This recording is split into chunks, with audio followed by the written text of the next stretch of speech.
পৃথিবীতে যখনই বড় কোনো রেভলিউশন হয় প্রত্যেকটা রেভলিউশনের পরে একটা বই পড়ার রেকমেন্ডেশন বারবার উঠে আসে, যেই বইটা হলো জর্জ অরওয়েলের অ্যানিম্যাল ফার্ম।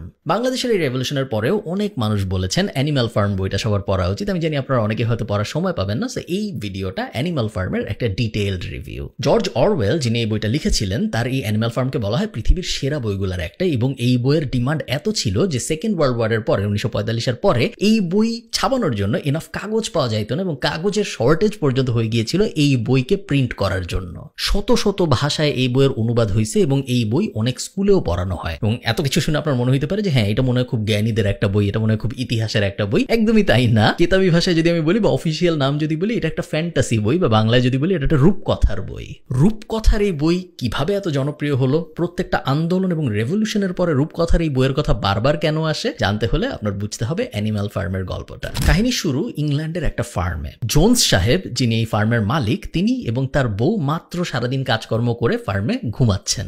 ঘুমানোর সাথে সাথেই ওই ফার্মের সব পশু পাখি কথা বলা শুরু করলো। ফার্মের সবচেয়ে জ্ঞানী যে শুকরটা, সেই শুকরটা একটা স্বপ্ন দেখেছে এবং এই স্বপ্নের ব্যাপারে সে ফার্মের বাকি সব অ্যানিমালদের জানাইতে চায়। সবাই তাড়াতাড়ি ছুটে আসলো এবং চারিদিকে সাজ রব পড়ে গেল যে গত রাতে শুকর সাহেব একটা স্বপ্ন দেখেছেন এবং এই স্বপ্নের ব্যাপারে সে আমাদের সবাইকে জানাইতে চায়। ঘোড়া আসলো, হাঁস আসলো, মুরগি আসলো, কুকুর আসলো, অন্যান্য শুকররা আসলো, বোয়াররা আসলো, যত অ্যানিমাল ছিল ফার্মের ভিতরে, ইভেন ফার্মের উপর দিয়ে যেসব পাখি ওড়াউড়ি করতো, কাক, কবুতর, হাঁস, তারা সবাই আসলে আসলো। সবাই আগ্রহী যে স্বপ্নে আসলে উনি কি দেখছে। তো শুকর সাহেব বলা শুরু করলেন, দেখো বন্ধুরা, আমি অনেক দিন বেঁচেছি, আমি অনেক কিছু দেখেছি জীবনে, এবং আমার মনে হয় না আমি আর খুব বেশি দিন বাঁচবো। আমি মরার আগে তোমাদের কিছু ব্যাপার বলে যাইতে চাই। জীবনের মানেটা আসলে কি চিন্তা করে দেখো। আমরা অ্যানিম্যালরা আমরা জন্মাই, তারপরে আমরা 1 বছর বা অনেক ক্ষেত্রে 6 মাস 7 মাসের মতো একটু আনন্দের জীবন পাই, এবং তারপরে আমাদের যখন পূর্ণ বয়স হয়ে যায় তখন আমরা হয় ফার্মে কাজ শুরু করি, তখন আমাদেরকে বিভিন্ন লেবার পুলের কাজ হিসেবে ইউজ করা হয়। আমরা ঘোড়া হইলে আমাদের উপরে মানুষ চড়ে, আমরা গরু হইলে আমাদের দিয়ে চাষ করায়, এবং আরো আনফরচুনেট যদি আমরা এমন কেউ হই, যেমন মুরগি ফর এক্সাম্পল, তাহলে আমাদের মেরে ফেলা হয় খাওয়ার জন্য। এবং এই সব কিছু কে করে? এই সব কিছু করে মানুষ। মানুষ সবচেয়ে আজাইরা জাতি, মানুষের কোনো ক্ষমতাই নেই, বাট তারপরেও আমাদের উপরে ছড়ি ঘুরায়। তুমি চিন্তা করে দেখো, মানুষ দুধ দিতে পারে না, গরু পারে। মানুষ ডিম পারতে পারে না, মুরগি পারে। মানুষ, যদি আমরা না থাকতাম অ্যানিমালরা, তাহলে কিছুই করতে পারতো না, কিন্তু তারপরেও মানুষ আমাদেরকে এভাবে ছড়ির উপর ঘুরায় এবং আমাদের দিয়ে এত কষ্ট করায়। চিন্তা করে দেখো তো, যদি মানুষ না থাকতো, আমরা এত যে ফসল ফলাই, আমরা যে এত চাষবাস করি, পৃথিবীতে যে এত ঘাস, আমরা খেয়ে কোনোদিন শেষ করতে পারতাম না। হাজার হাজার লাখ লাখ কোটি কোটি অ্যানিমালস খুব আরামে থাকতে পারতো যদি মানুষ নামের প্রাণীটা না থাকতো। কেন আমি তোমাদের এগুলা বলছি? তার কারণ এখন সময় এসেছে প্রতিবাদ করার। আমাদের করতে হবে একটা রেভলিউশন। তোমরা কি রেভলিউশন করার জন্য প্রস্তুত? সব অ্যানিমালরা একদম চিৎকার করে ওঠে, হ্যাঁ প্রস্তুত, এবং সবাই খুব উজ্জীবিত হয় যে হ্যাঁ আসলেই তো তাই, এভাবে তো জিনিস চলতে পারে না, আমরা সব করি, মানুষ কেন আমাদেরকে এভাবে শোষণ করবে, আমরা একটা রেভলিউশন করব।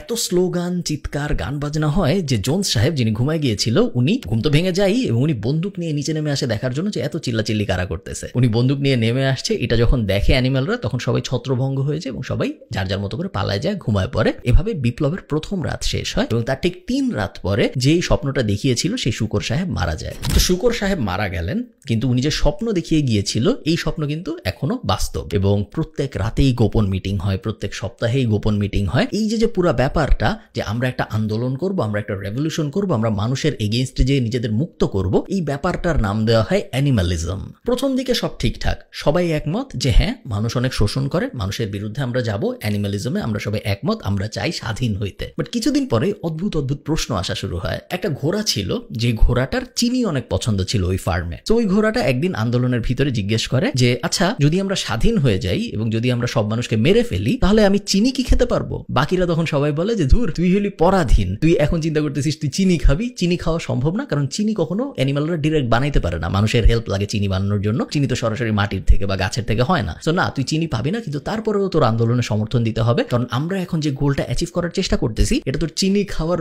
যে আনন্দ ওইটার থেকে অনেক বেশি ইম্পর্টেন্ট। আর একটা খুব সুন্দর মেয়ে পাখি এসে জিজ্ঞেস করে আচ্ছা, আমার গলায় এখন আমি একটা লকেট পরি, এই লকেটে আমার নাম লেখা আছে, যখন আমরা স্বাধীন হয়ে যাব তখনও কি আমি আমার গলায় এই লকেট পরতে পারবো? তখন কি আমি আমার যা ইচ্ছা তাই পরতে পড়তে পারবো? সবাই আবার চিৎকার করে বলে, ধুর, আমরা এখন পরাধীন, আমাদের নাই জীবনের স্বাধীনতা, তুই আসছিস তুই কি পড়তে পারবি কি পড়তে পারবি না এটা নিয়ে চিন্তা করতে, এগুলো নিয়ে পরে কথা হবে। আপাতত আমাদের গোল একটা, আপাতত আমাদের দফা একটা, আমরা মানুষের থেকে মুক্তি চাই। বিদ্রোহের আগুন পশুদের মধ্যে দানা বাঁধতে থাকে এবং এর মধ্যেই একটা ঘটনা ঘটে। একদিন জোন্স সাহেব রাত্রেবেলা অনেক মদ খেয়ে শহরে ফেরত আসে বাসায়, এবং উনার ফার্মে উনি ফেরত আসার পরে উনি এবং উনার ওয়াইফ ঘুমায় যায়। উনারা ভুলে যায় যে উনারা ওই দিন অ্যানিমালদের কোনো খাবার দেয় নাই। দেখেন ব্যাপারটা, অ্যানিমালরা এমন না যে এক রাত না খেয়ে বাঁচতে পারতো না।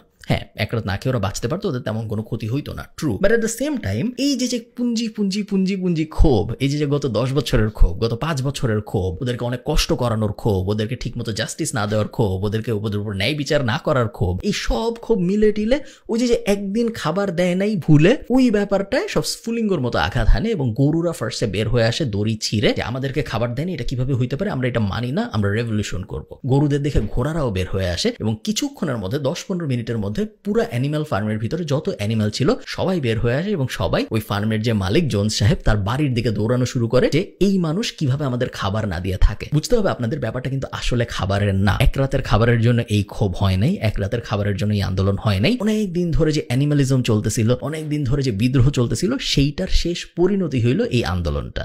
জোন্স সাহেব বারান্দা থেকে যখন দেখে যে সব অ্যানিমাল আমার দিকে ছুটে আসতেছে, সে উল্টা অবাক হয়। এতদিন ধরে এদের এত খাওয়াইলাম, এতদিন ধরে এত এদের আদর করলাম, ওই ঘোড়াটা, একটা ঘোড়া দৌড়ে আসতেছিল, ওই ঘোড়াটা দেখে জোন্স সাহেব ভাবে যে এই ঘোড়াটাকে আমি ব্রাশ পর্যন্ত করে দিছি, ওর কাঁধে লোমের উপরে আমি ব্রাশ দিয়ে ডলে ডলেও দিছি, ওদেরকে আমি কলার পরাইতাম সুন্দর সুন্দর, এত কিছুর পরে ওরা কেন আমার বিরুদ্ধে যাচ্ছে? জোন্স সাহেব বুঝেই না যে জিনিসটা আসলে কেন হচ্ছে। জোন্স সাহেব পালিয়ে যেতে বাধ্য হয়, ওনার সাথে ওনার বউ পালায় যায় এবং ফার্মের 4 কর্মচারী ছিল তারাও পালায় যায়। সবাই পালায় যেতে বাধ্য হয়, তার কারণ তাদেরকে যদি এই অ্যানিমালগুলো পেতো তাহলে তাদেরকে সঙ্গে সঙ্গে মেরে ফেলা হইতো। সবাই উল্লাস শুরু করে এবং সবাই মিলে জোন্স সাহেবের বাসায় ঢুকে যায়। বাসায় ঢুকে যাওয়ার পরে সবাই বাসা ভাঙচুর শুরু করে, কারণ এই বাসা স্বৈর শাসকের প্রতীক। এই বাসায় বিশাল ভাঙচুর হয়। ঘোড়াকে মারার জন্য যে হুইপ ব্যবহার করা হইতো ওইটা নিয়ে আসা হয়, শুকরকে জবাই করার জন্য যে ছুরি ব্যবহার করা হইতো ওইটা নিয়ে আসা হয়, গরুর যে খুর ছিল, ঘোড়ার যে খুর ছিল ওগুলা নিয়ে আসা হয়, যে স্যাডেল ছিল যেটার উপরে মানুষ বসতো, ঘোড়ার উপরে ওটা দিত, ওটার উপরে মানুষ বসতো, ওইটা নিয়ে আসা হয়। সব এনে বাসার সামনে জড়ো করে পুড়ায় ফেলা হয় এবং বিশাল এক আগুন জ্বালায় দেওয়া হয় এবং আগুনের ভিতরে স্বৈর শাসকের যত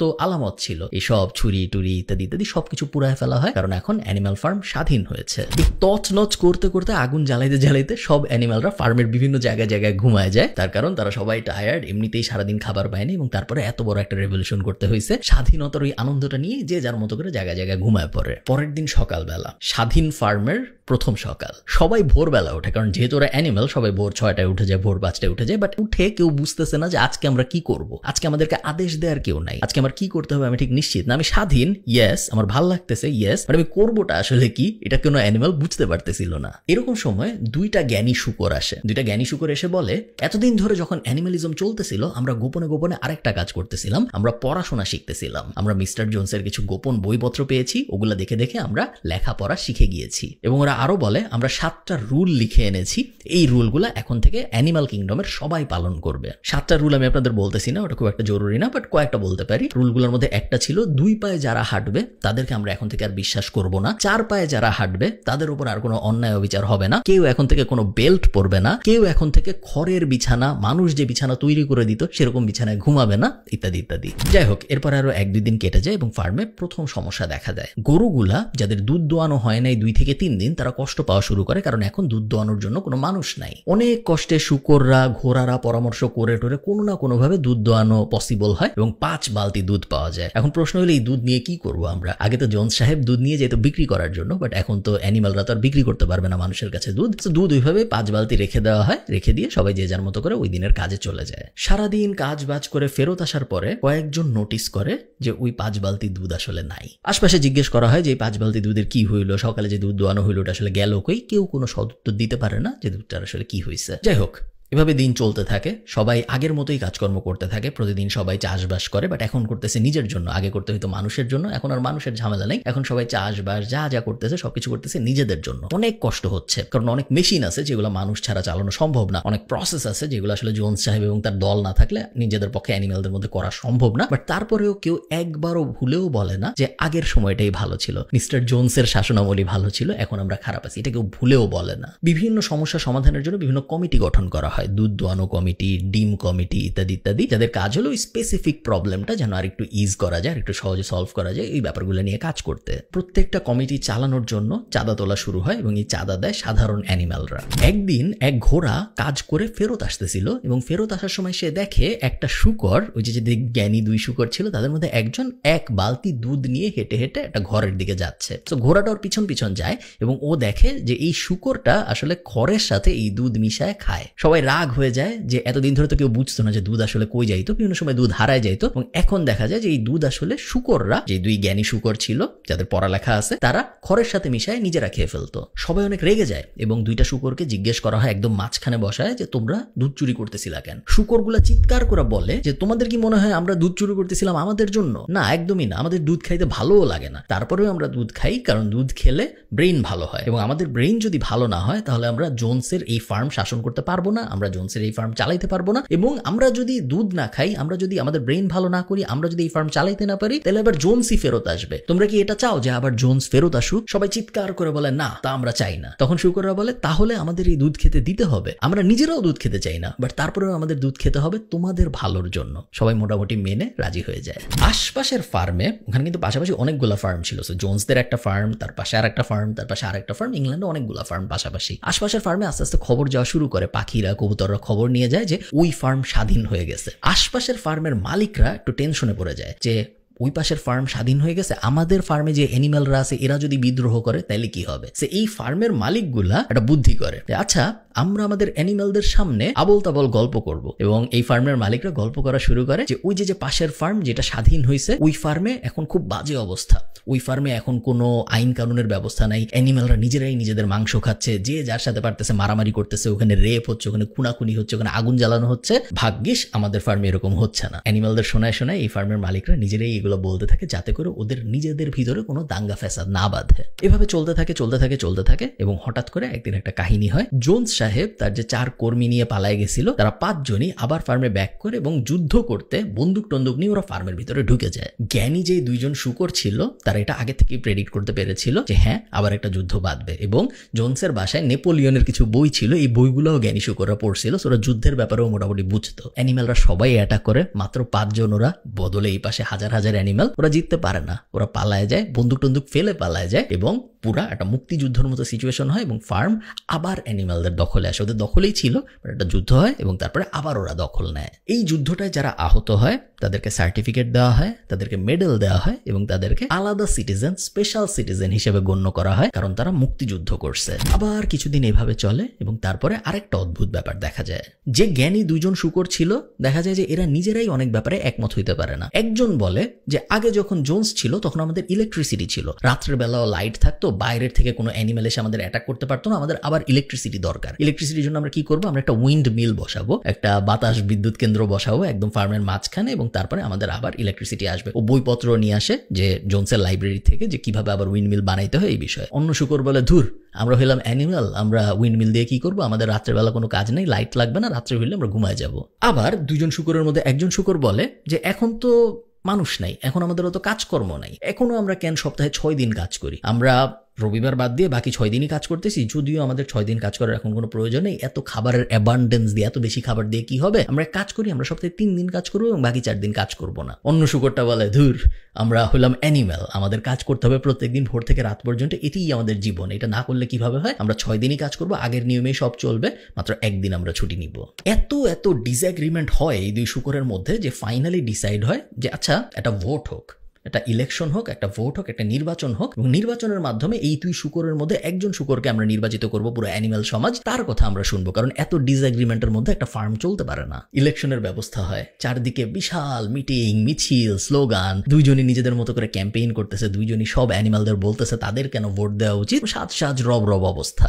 ভোটের দিন একটা খুব বাজে ব্যাপার হয়। ভোটের দিন 2 জন শূকর ফাইনাল ভাষণ দেয় নিজেদের, এবং নিজেদের ফাইনাল ভাষণ দেওয়ার পরে একটা শূকর বুঝে যে ও আসলে জিতবে না, কারণ অন্য জনের ভাষণের পরে যে পরিমাণ চেয়ার, তালি, হাততালি ইত্যাদি হয়েছে, ওর সময় ওটা হয়নি। ও যেটা করে, ওর অনুগত 4টা কুকুর ছিল, ওই 4টা কুকুরকে অন্য শূকরটার পিছনে লেলায় দেয়। ওরা ধাওয়া করে ওকে মারার জন্য, পেলে একদম মেরেই ফেলতো। শূকরও পালানো শুরু করে এবং কোনো মতে জান নিয়ে শূকর ফার্ম টপকায় দেওয়ালে পাশের ফার্মে চলে যায়। কোনো মতে ওই প্রধানমন্ত্রী পদপ্রার্থী যান নিয়ে বাঁচে। এরপরে তার ইলেকশনের কিছু নেই, কারণ ইলেকশনের যে 2 ক্যান্ডিডেট ছিল তার মধ্যে এক ক্যান্ডিডেট পালায় গেছে, অন্যজন বিনা ভোটে প্রধানমন্ত্রী নির্বাচিত হয়। সবাই অবাক হয়ে দেখে আগে যেই কুকুরগুলা জোনসের সাথে ঘুরতো, জোনসের সাথে হাঁটাহাঁটি করতো, জোনসের সাথে হাঁটার সময় লেজ নাড়াইতো, সেই সেম কুকুরগুলা, সেই সেম 4টা কুকুর এখন এই নতুন প্রধানমন্ত্রীর সাথে সারাদিন হাঁটে। নতুন প্রধানমন্ত্রী যেখানে যায় সেখানেই ওরা যায়, সারাক্ষণ ওদেরও নতুন প্রধানমন্ত্রীকে দেখলেই লেজ নড়ে। এর মধ্যে নতুন প্রধানমন্ত্রী ওই ব্যাপারটা রিয়ালাইজ করে যে এই যে সবার সামনে 4টা কুকুর দিয়ে অন্য প্রধানমন্ত্রী পদপ্রার্থীকে ধাওয়া করে একদম মেরে ফেলার মতো অবস্থা করলাম, এটা উচিত হয় নাই। সো কাঠবিড়ালির একটা দলকে দায়িত্ব দেওয়া হয় সাধারণ জনগণকে বোঝাইতে যে এটা কেন করা হয়েছে। এই কাঠবিড়ালির দল বিভিন্ন অ্যানিমেলের গ্রুপের কাছে যায়, যে বলে যে দেখো আসলে প্রধানমন্ত্রী এটা করতো না, কিন্তু প্রধানমন্ত্রীর কাছে গোপন খবর ছিল যে অন্য যে পালায় গেছে যে শুকর, ওর সাথে জোনসের গোপন আতাত হয়েছিল এবং ওরা ঠিক করছিল যে এই ফার্মটাই আবার জোনসকে ফেরত দিয়ে দেওয়া হবে। অনেক গোপন ইনফরমেশন আছে যেগুলোর ব্যাপারে তো তোমরা সাধারণ অ্যানিমেলরা জানবা না, বুঝবা না, এগুলো শুধুমাত্র যারা পড়াশোনা জানে তারাই বুঝবে। আমাদের প্রধানমন্ত্রী এগুলো জানতো এবং উনি অনেক কষ্টের পরেও এরকম একটা ব্যবস্থা নিছে যাতে করে আমাদের ফার্মটা বাঁচানো যায়। আমাদের প্রধানমন্ত্রীর ক্ষমতার কোনো লোভ নেই, উনি ক্ষমতা চায়ও না, উনি প্রধানমন্ত্রী হইতে চায়ও নাই, উনি সব কিছু করছে শুধুমাত্র তোমাদের জন্য, শুধুমাত্র তোমাদের ফার্মকে বাঁচানোর জন্য। অনেকে এই কাহিনী মানে, অনেকে কাঠবিড়ালিদের কথা বিশ্বাস করে, অনেকে বিশ্বাস করে না। যারা বিশ্বাস করে না দেখা যায় আস্তে আস্তে তারা নাই হয়ে যাচ্ছে। এক রাতে সবাই ঘুমায়, সকালবেলা উঠে দেখা যায় তাদের অনেকে নাই, আরেক রাতে সবাই ঘুমায়, উঠে দেখা যায় অনেকে নাই, এবং আস্তে আস্তে যারা মানে না এরকম মানুষের সংখ্যা কমা শুরু করে। নতুন প্রধানমন্ত্রীর বিরুদ্ধে যখনই কেউ কিছু বলতো সবসময় একটা কথাই বলা হইতো যে তোমাদের কি মনে নাই জোনসের শাসনামল কেমন ছিল? তোমাদের কি মনে নেই আগে আমরা মানুষের অধীনে কত পরাধীন ছিলাম? এখন আমরা স্বাধীন, এখন আমাদের আর কোনো প্রভু নাই। তো তোমরা কি আগের অবস্থায় ফেরত যাইতে চাও? সব অ্যানিমেলরা চিৎকার করে বলতো না, আমরা কোনোভাবে আবার আগের অবস্থায় ফেরত যেতে চাই না, আমরা কোনোভাবে আবার মানুষের অধীনে যাইতে চাই না। তখন বলা হয়তো তাহলে চুপ থাকো, নতুন প্রধানমন্ত্রী যা করতেছে অনেক খারাপের মধ্যে চেষ্টা যে করতেছে এই জন্যই তোমার থ্যাঙ্কফুল হওয়া উচিত। তুমি তো থ্যাঙ্কফুল হইতেছো না, বরং নতুন প্রধানমন্ত্রীকে কোয়েশ্চেন করতেছো, এটা কিরকম কথা? এরই মধ্যে কিছু অ্যানিমেল নতুন প্রধানমন্ত্রীকে খুশি করার জন্য অ্যানিমেল ফার্মের বিভিন্ন জায়গায় বড় বড় মূর্তি বানায় এই নতুন প্রধানমন্ত্রী শুকরের। এই যে মূর্তিগুলো দেখে প্রধানমন্ত্রী, এগুলো দেখে উনি অনেক খুশি হয় যে হ্যাঁ এরা তো আমাকে খুবই পছন্দ করে, এরা আমার জন্য মূর্তি টুর্তি বানাইছে। এদেরকে সাথে নিয়ে প্রধানমন্ত্রী যেখানেই যায়, ওনার সাথে তো 4টা কুকুর আগে থেকেই থাকতো, এখন এই সাঙ্গপাঙ্গকে উনি নিয়ে যাওয়া শুরু করে এবং এই সাঙ্গপাঙ্গদের স্পেশাল পাওয়ার আসা শুরু হয়, কারণ এরা প্রধানমন্ত্রী শুকরের খুব কাছের লোক। আগে শুধু প্রধানমন্ত্রী এবং তার কুকুরগুলা স্পেশাল দুধ আপেল এগুলা পেত, এখন এই সাঙ্গপাঙ্গরাও স্পেশাল দুধ আপেল পাওয়া শুরু হয়। মনে আছে যে 7টা রুল হয়েছিল, এই প্রধানমন্ত্রী এবং অন্য যে শুকর ছিল এই দুজন মিলেই 7টা রুল লিখছিল যে 2 পায়ের কেউ আমাদের বন্ধু না, 4 পায়ের কেউ আমাদের শত্রু না, আমরা কখনো মানুষের দেয়া বিছানায় ঘুমাবো না, ইত্যাদি ইত্যাদি। নতুন প্রধানমন্ত্রী ঠিকই যে জোনসের বাসায় ওঠে এবং জোনসের বেডরুমে ঘুমানো শুরু করে। অনেকে বলে যে আচ্ছা আমাদের সংবিধানে তো ছিল আমরা কখনো মানুষের দেওয়া বিছানায় ঘুমাবো না, তাহলে নতুন প্রধানমন্ত্রী কেন যায় এরকম জোনসের বেডরুমে যায় ঘুমাইতেছে? আবারও কাঠবিড়ালিদের দায়িত্ব দেওয়া হয় আবল তাবল বোঝানোর জন্য। কাঠবিড়ালিরা যে সাধারণ মানুষকে বোঝায় যে প্রধানমন্ত্রীর কোনো ইচ্ছা নাই এরকম বিছানায় ঘুমানোর, প্রধানমন্ত্রী ঘুমাচ্ছে এইসব বিছানায় কারণ এরকম বিছানায় ঘুমাইলে পিঠটা সুন্দর থাকে, যদি পিঠটা সুন্দর থাকে তাহলে ওনার বডিটা স্ট্রেংথি থাকে এবং বডিতে যদি অনেক শক্তি থাকে তাহলে উনি সামনে যে বিপদ আসতেছে, আবার জোনস আসবে, আবারও যুদ্ধ হবে, ওইসব বিপদের জন্য মোকাবেলা করতে হবে। মোকাবেলার জন্য শক্ত বডি দরকার এবং অনেক পড়াশোনা দরকার। এই জন্যই আসলে উনি বিছানায় ঘুমাচ্ছে। ওনার নিজেরও বিছানায় ঘুমাইতে খুব একটা ভালো লাগে না, জাস্ট তোমাদের জন্যই উনি বিছানায় ঘুমাচ্ছে। কঠিন একটা শীতকাল আসে এরপরে এবং খাবারের অনেক শর্টেজ দেখা যায়, অ্যানিমেলদের মধ্যে অনেকে মারা যায়, অনেকের বিভিন্ন ধরনের অসুখ হয়, সব মিলায় খুব বাজে একটা অবস্থার সৃষ্টি হয়। সবাই প্রধানমন্ত্রীর সাথে কথা বলতে চায় যে প্রধানমন্ত্রী এরকম একটা বাজে অবস্থা, আমাদেরকে বাঁচানোর জন্য আপনি কিছু করেন। কিন্তু যখনই কেউ প্রধানমন্ত্রীর সাথে কথা বলতে যায়, প্রধানমন্ত্রী তখন জোনসের বাসায় থাকে, ওই বাসার প্রত্যেকটা দরজায় একটা করে কুকুর গার্ড বসানো এবং কেউ প্রধানমন্ত্রীর কাছে কাউকে যেতে দেয় না এবং বলা হয় প্রধানমন্ত্রী পড়াশোনা নিয়ে অনেক বিজি আছেন, প্রধানমন্ত্রী এখন কারোর সাথে দেখা করতে পারবেন না। এরই মধ্যে আরো কিছু অদ্ভুত অদ্ভুত ব্যাপার হওয়া শুরু হয়। 2 মাসের জন্য যে শস্য জমায় রাখা হয়েছিল হঠাৎ করে দেখা যায় ওই শস্য নাই। প্রধানমন্ত্রীকে যখন বলা হয় তখন প্রধানমন্ত্রী বলে নিশ্চয়ই এটা জোনসের ষড়যন্ত্র, জোনস নিশ্চয়ই কিছু ফার্মের দুষ্কৃতিকারীদের সাথে মিলায় কোনোভাবে ভুলায় ভালায় শস্য চুরি করে নিয়ে যাচ্ছে। প্রধানমন্ত্রী এটাও বলে যে আমি একটা তদন্ত কমিশন করব এবং এই তদন্ত কমিশন ঘোষণা করবে যে আসলে সমস্যাটা কি হচ্ছে, কেন আমাদের ফার্মের ভিতরে চুরি হচ্ছে। তদন্ত কমিশন হয় একটা এবং তদন্ত কমিশন তদন্ত করে ঘোষণা দেয় যে ওই যে পালায় গেছিল, যে ইলেকশন করতে গেছিল অন্য প্রধানমন্ত্রী শুকর পদপ্রার্থী এবং যে পালায় গেল, সে নাকি জোনসের সাথে ষড়যন্ত্র করে, দুজন মিলে ষড়যন্ত্র করছে এই ফার্মের সাথে এবং এই দুজন মিলেই আসলে সবকিছু চুরি করতেছে এবং ওই শুকরটাকে যে পালায় গেছিল তাকে দেশদ্রোহী ঘোষণা করা হয়। তো অনেকেই তখন বলে যে জোনস যখন প্রথমবার বাকি তার 4 বন্ধু নিয়ে ফার্ম অ্যাটাক করতে আসছিল তখন তো এই শুকর যুদ্ধ করছিল এবং যুদ্ধে সে আহতও হয়েছিল এবং তাকে মুক্তিযোদ্ধা সার্টিফিকেট দেওয়া হয়েছিল, তাকে মেডেলও দেওয়া হয়েছিল। তারপরে যে প্রধানমন্ত্রী ইলেকশনে সে ধাওয়া খায় পালায় গেল, কিন্তু তার আগ পর্যন্ত তো সে মুক্তিযোদ্ধা ছিল। যে এতদিন মুক্তিযোদ্ধা ছিল সে হঠাৎ করে দেশদ্রোহী কিভাবে হয়ে যায়? এরকম কথাবার্তা যারা বলে তাদেরকে অনেক ভয় টয় দেখায়, চুপচাপ করা হয়, তাদের মধ্যে অনেকে নাই হয়ে যায় এবং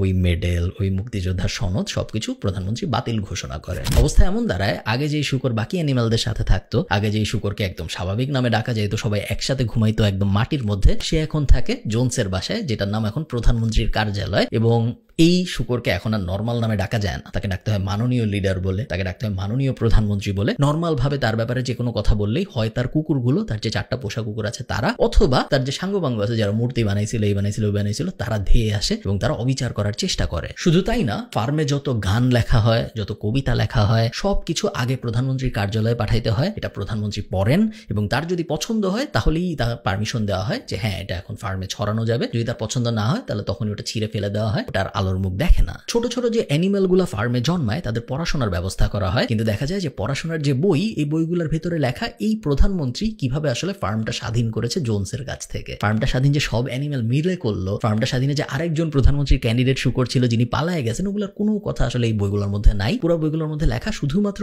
এই প্রধানমন্ত্রী কিভাবে তাদের সবার জন্য এত কষ্ট করে কাজ করেছে, তাদের সবাইকে স্বাধীন করেছে, তাদের সবাইকে উদ্ধার করেছে জালিমের হাত থেকে। আস্তে আস্তে সব পশুরা আগের ইতিহাস ভুলে যাওয়া শুরু করে। অনেকেই মনে মনে ভাবে যে মানুষের অধীনে যখন ছিলাম তখনও আমাদের এত কষ্ট ছিল না, এখন আরেক পশুর অধীনে এসে যেরকম হয়েছে। বাট কেউ এটা বলতে পারে না, কারণ এটা বলার কোনো সাহস নাই। প্রধানমন্ত্রী যে শূকর, উনি যে কোনো ক্রিটিসিজম টের পান না এরকম না, উনি কিন্তু ক্রিটিসিজম কিছু কিছু টের পায়। এবং উনি যখন এগুলো টের পাইলো, যখন দেখলো যে খাবারের সমস্যা, এত সমস্যা, অত সমস্যা, কেউই আসলে আমার উপর খুশি না, তখন সে একটা ডিসিশন নিল। তখন সে বললো যে আচ্ছা, আমি জাতির উদ্দেশ্যে একটা কথা বলতেছি, আমি তোমাদের সব প্রবলেম সলভ করে দিব, তোমরা কোনো চিন্তা করো না, আমি প্রবলেম সলভ করার জন্য একটা ডিসিশন নিচ্ছি। ডিসিশনটা কি? উনি হঠাৎ করে ঘোষণা দিলেন যে আমি এখন থেকে আর প্রধানমন্ত্রী না, আমি এখন থেকে রাষ্ট্রপতি, এবং এটা একটা ফার্ম না, এটা এখন থেকে একটা রিপাবলিক, এটা এখন থেকে একটা দেশ। সবাই যখন বলে যে আচ্ছা বুঝলাম আপনি, আমরা এখন আর ফার্ম না, আমরা এখন একটা দেশ, আচ্ছা বুঝলাম আপনি প্রধানমন্ত্রী না, আপনি এখন থেকে প্রেসিডেন্ট, বাট আমার ফার্মে খাবার নাই, আমার বাসায় খাবার নাই, আমাদের অসুখ হইতেছে, আমাদের পানি নাই, এগুলোর সলিউশন কিভাবে হবে? নতুন প্রেসিডেন্ট তখন রাগ হয়ে যায়, রাগ হয়ে বলে যে তুমি কি ভুলে গেছো তুমি কোথা থেকে আসছো? তুমি একটা পরাধীন ফার্মের সাধারণ একটা পশু ছিলা যে মানুষের অধীনে কাজ করতা, এখন তুমি আর ফার্মে নাই, এখন তুমি আছো একটা স্বাধীন দেশে, এবং তোমার আরেকজন, তোমার মতোই আরেকজন, তোমার ভাই আরেক অ্যানিমেল তোমাকে শাসন করতেছে, তুমি এখন আর মানুষের অধীনে নাই। এত এত আনন্দের পরেও তুমি সামান্য খাবার নিয়ে, সামান্য পানি নিয়ে কেন টেনশন করতেছো? এখন তুমি স্বাধীন, এখন তুমি একটা স্বাধীন দেশের নাগরিক। পুরানো যে সংবিধান ছিল, যেখানে 7টা রুল ছিল, ওই সংবিধান ছিঁড়ে ফালায় দেওয়া হয়, প্রেসিডেন্ট নতুন সংবিধান বানায়। নতুন সংবিধানে একটাই লাইন, এক লাইনের সংবিধান, সেটা হলো all animals are equal but some animals are more equal than other animals. এই সংবিধান যখন পাশ হয়, তখন এই সংবিধান পাশ হওয়া সেলিব্রেট করতে নতুন প্রেসিডেন্ট বা প্রাক্তন প্রধানমন্ত্রী মদ খেতে বসেন। প্রেসিডেন্টের কাছে তো আর তখন খুব বেশি পশু যেতে পারে না, যারা একটু দূরে ছিল তারা তাকায় দেখে যে প্রেসিডেন্ট শূকরটা হেঁটে হেঁটে মদের ক্যাবিনেট পর্যন্ত গেল 2 পায়ে, বাকি যে 2 পা ছিল, সামনের যে 2 পা, সেই দুটাকে হাতের মতো ব্যবহার করে মদ ঢাললো, এবং তারপরে ঠিক মানুষের মতোই পাশের চেয়ারটায় বসে মদ খাওয়া শুরু করলো, ঠিক যেভাবে জোনস সাহেব মদ খেতেন অনেক অনেক অনেক আগে।